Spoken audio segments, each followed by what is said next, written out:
ये कि वॉशिंगटन में रातों रात कुछ आर्थिक फैसले होते हैं और अगले ही दिन पूरे साउथ एशिया का जियोपॉलिटिकल नक्शा हिल जाता है। आज के इस एक्सप्लेनर में हम ठीक इसी बारे में बात करने वाले हैं। हम देखेंगे कि कैसे अमेरिका फर्स्ट की इस आक्रामक ट्रेड पॉलिसी ने खास तौर पर इंडिया और पाकिस्तान के लिए एक ऐसी नई रियलिटी क्रिएट कर दी है जिसका असर ग्लोबल सप्लाई चेन से लेकर हमारी और आपकी इकोनॉमी तक सोच से कहीं ज्यादा गहरा पड़ने वाला है। तो यहाँ सबसे बड़ा सवाल ये उठता है कि क्या सच में सिर्फ एक टैरिफ या आयात शुल्क किसी पूरे रीजन का पावर डायनामिक बदल सकता है? वॉशिंगटन से उठाए गए ये आर्थिक कदम किस तरह से साउथ एशिया में दशकों पुराने अलायंसेज और कूटनीति को पूरी तरह से फिर से लिख रहे हैं? चलिए इसे समझते हैं। अब इस स्लाइड में सबसे दिलचस्प बात यह है कि हमें दो बिल्कुल अलग रियलिटी देखने को मिलती हैं। एक तरफ इंडिया है जिस पर 50% तक के भारी भरकम प्यूनिटिव टैरिफ्स लगा दिए गए हैं, और ठीक वहीं पड़ोस में पाकिस्तान के लिए एकदम से एक अनएक्सपेक्टेड अपॉर्चुनिटी खुल गई है, जिसे सिर्फ 19% के टैरिफ कैप के साथ एक नया ट्रेड डील मिल गया है। एक ही रीजन के दो पड़ोसी, लेकिन वॉशिंगटन का सुलूक बिल्कुल अलग।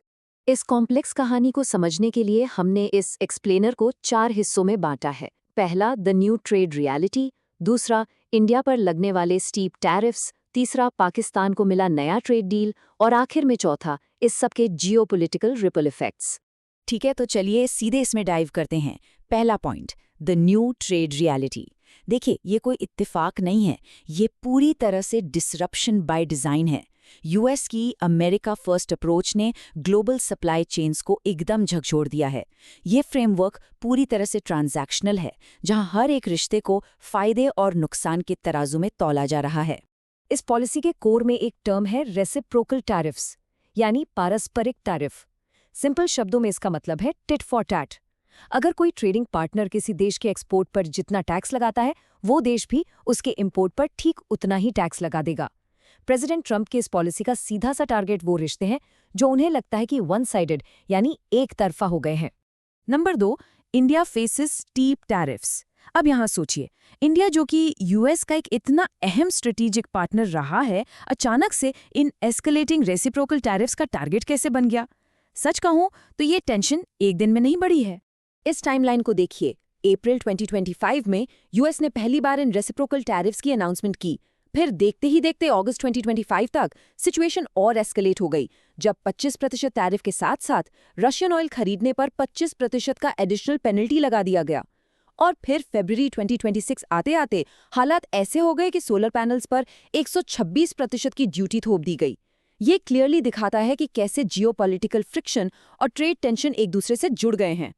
इस सबके पीछे यूएस एडमिनिस्ट्रेशन का जस्टिफिकेशन क्या था? उनका पॉइंट ऑफ व्यू बिल्कुल क्लियर था। उनका मानना था कि इंडिया अपना massive amount of goods America भेजता है, पर अमेरिका वहां कुछ नहीं भेज पाता क्योंकि वहां हेवी टैरिफ्स लगते हैं। हार्ली डेविडसन बाइक्स पर लगने वाले 200% ड्यूटी का एग्जाम्पल इस पॉलिसी शिफ्ट का एक बहुत बड़ा आधार बना, जिसे अमेरिका ने पूरी तरह से एक तरफा बताया। लेकिन इन 50% टैरिफ्स का असर अंधाधुंध नहीं है, बल्कि बहुत स्ट्रैटेजिक है। टेक्सटाइल्स, जेम्स, लेदर और ऑटो पार्ट्स जैसे सेक्टर्स पर बहुत भारी मार पड़ी है, जिससे इंडिया का लगभग 55% एक्सपोर्ट इफेक्ट हुआ है। पर ध्यान देने वाली बात यह है कि जेनेरिक ड्रग्स, सेमीकंडक्टर्स और एनर्जी जैसे सेक्टर्स को छूट दे दी गई, ताकि अमेरिका की अपनी सप्लाई लाइंस बिल्कुल सिक्योर रहें। 126%, ये मैसिव फिगर अपने आप में बहुत कुछ कहती है। फरवरी 2026 में इंडिया के सोलर पैनल्स पर लगाई गई ये काउंटर वेलिंग ड्यूटी इस एलिगेशन पर बेस्ड थी कि इंडियन कंपनीज को गवर्नमेंट सब्सिडीज मिल रही हैं। ये नंबर दिखाता है कि ये ट्रेड वॉर किस लेवल तक एस्केलेट हो चुकी है। और अब तीसरा point, Pakistan lands a deal. जब एक तरफ इंडिया के साथ रिलेशंस टेंस हो रहे थे, ठीक उसी वक्त पड़ोस में एक बहुत ही अनएक्सपेक्टेड डील हो रही थी। आखिर पाकिस्तान इस पूरे टेंशन को बाईपास करके ये आर्थिक लाइफलाइन हासिल करने में कैसे कामयाब रहा? असल में पाकिस्तानी बिजनेस कम्युनिटी इस पूरी सिचुएशन को एक बहुत बड़े मौके की तरह देख रही है। Federation of Pakistan chambers of commerce and industry ने भारी इंडियन टैरिफ्स के चलते यूएस मार्केट में बनने वाले इस खाली स्पेस को कैप्चर करने के लिए एक पूरा स्ट्रेटेजिक रोड मैप तैयार कर लिया है। अगर हम जुलाई 2025 की इस यूएस पाकिस्तान डील को समराइज करें तो ये हाईली ट्रांजैक्शनल थी। एक 29% टैरिफ के थ्रेट को अवॉइड करते हुए पाकिस्तान ने एक 19% का टैरिफ कैप सिक्योर कर लिया।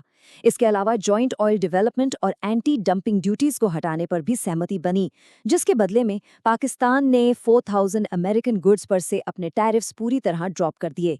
इस कोऑपरेशन का सबसे एम्बिशियस हिस्सा एनर्जी से जुड़ा है।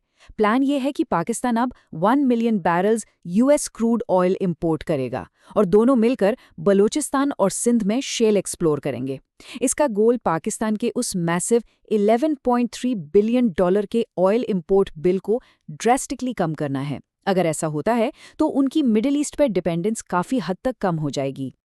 और उससे भी बड़ा फिगर ये है $11.67 बिलियन।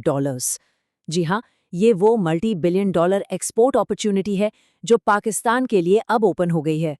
क्योंकि इंडियन प्रोडक्ट्स पर भारी टैक्स लगा दिया गया है, पाकिस्तानी एक्सपोर्टर्स को यूएस मार्केट में इस वॉइड को फिल करने का एक सुनहरा मौका मिल गया है।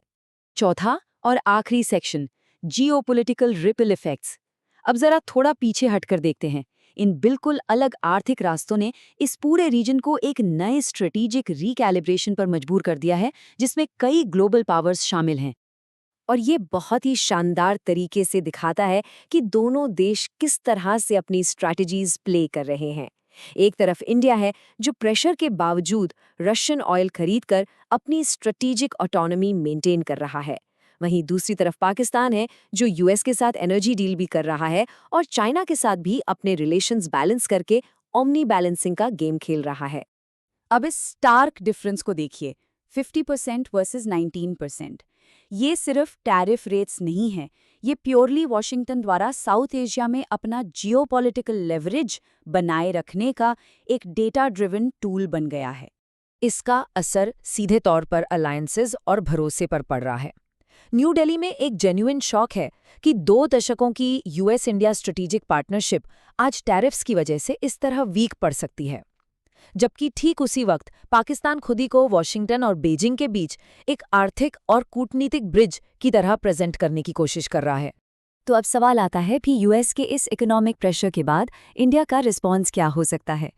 इंडिया के पास कई ऑप्शंस हैं, जैसे रशिया के साथ टाइज और गहरे करना, आत्मनिर्भर भारत के तहत सेल्फ रिलायंस को और मजबूत करना, यूरोपियन यूनियन और आसियान के साथ ट्रेड रूट्स बढ़ाना और ब्रिक्स या एससीओ जैसे ऑल्टरनेटिव ब्लॉक्स में एक लीडिंग रोल निभाना। तो दोस्तों, आखिर में हम एक ऐसे सवाल पर आके खड़े होते हैं जिस पर हम सबको सोचना चाहिए। एक नया मल्टीपोलर साउथ एशिया अपनी आर्थिक जरूरतों और अपनी स्ट्रेटेजिक आज़ादी के बीच आखिर ये बैलेंस कैसे बनाएगा? क्या ये टैरिफ्स एक नए वर्ल्ड ऑर्डर की शुरुआत है? इस विश्लेषण से जुड़ने के लिए बहुत बहुत धन्यवाद।